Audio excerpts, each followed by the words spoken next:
ഒരു tasty snack ഉണ്ടാക്കാം. ഉരുളക്കിഴങ്ങ് കൊണ്ടാണ് കട്ട്ലറ്റ് ഉണ്ടാക്കണേ. 6 ഉരുളക്കിഴങ്ങ് എടുത്തിട്ടുണ്ട്. 1/4 കിലോ ഉരുളക്കിഴങ്ങുണ്ട്. കഴുകിയെടുത്തു. തൊലി വേവിച്ചിട്ട് കളഞ്ഞാൽ മതി. മുങ്ങണത്ര വെള്ളം ഒഴിച്ചിട്ട് 3-4 സ്റ്റീം ആവുമ്പോൾ മാറ്റാം. ഒരുവിധം ചൂടാറിയപ്പോൾ തൊലി കളഞ്ഞ് വെച്ചിട്ടുണ്ട്. ഇനി മാഷ് ചെയ്തെടുക്കാം. ഇപ്പോൾ സോഫ്റ്റായി, കട്ടകളൊന്നുമില്ല. ഒരു വലിയ സബോള ചെറുതായിട്ട് നുറുക്കിയത്, 2 തണ്ട് കറിവേപ്പിലയും നുറുക്കിയതാണ്.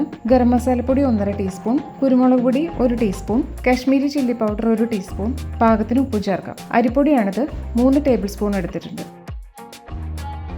നല്ലോണം യോജിപ്പിച്ചു. 1 ടേബിൾ സ്പൂൺ വെളിച്ചെണ്ണ ഒഴിച്ചിട്ട് ഒന്നും കൂടി മിക്സ് ചെയ്തിട്ടെടുക്കാം. ഇഷ്ടമുള്ള ഷേപ്പിൽ ഉണ്ടാക്കാം ഈ സ്നാക്ക്. വട്ടത്തിലോ ചതുരത്തിലോ സിലിണ്ടറിക്കൽ ഷേപ്പിലോ ഒക്കെ ആവാം. കൂട്ടിയെടുത്തിട്ട് ഒരു ഉരുളയുടെ അത്രയാണ് എടുത്തേക്കണേ. ഒന്ന് പരത്തിയെടുക്കാം കൈകൊണ്ട് തന്നെ. ഇങ്ങനെ റെഡിയാക്കിയിട്ട് ഫ്രിഡ്ജിൽ വെച്ചാൽ കഴിക്കാൻ നേരത്ത് വറുത്തെടുത്താൽ മതി. വറുക്കണേന് ഒരു അരമണിക്കൂർ മുമ്പൊക്കെ ഫ്രിഡ്ജിൽ നിന്ന് പുറത്തെടുത്ത് വെച്ചാൽ തണുപ്പ് കുറയുകയും ചെയ്യും. ഇനി 2 ടേബിൾ സ്പൂൺ കോൺഫ്ലോർ കുറച്ച് വെള്ളത്തിൽ യോജിപ്പിക്കാം. ഇത്തിരി കട്ടിയിൽ വേണം. 1/2 ടീസ്പൂൺ മുളക് പൊടി ചേർത്ത് മിക്സ് ചെയ്യാം. ഈ കോട്ടിങ്ങിന് ഇത്തിരി എരിവും വേണം, കളറും നന്നാവും. മുളക് പൊടി വെളിച്ചെണ്ണ ചൂടാക്കാം. ഡീപ് ഫ്രൈ ആണ്. കട്ട്ലറ്റ് മാവിലൊന്ന് ഡിപ്പ് ചെയ്തിട്ട് വറുത്തെടുക്കാം. ഒരു സൈഡ് ആവുമ്പോൾ തിരിച്ചിടാം.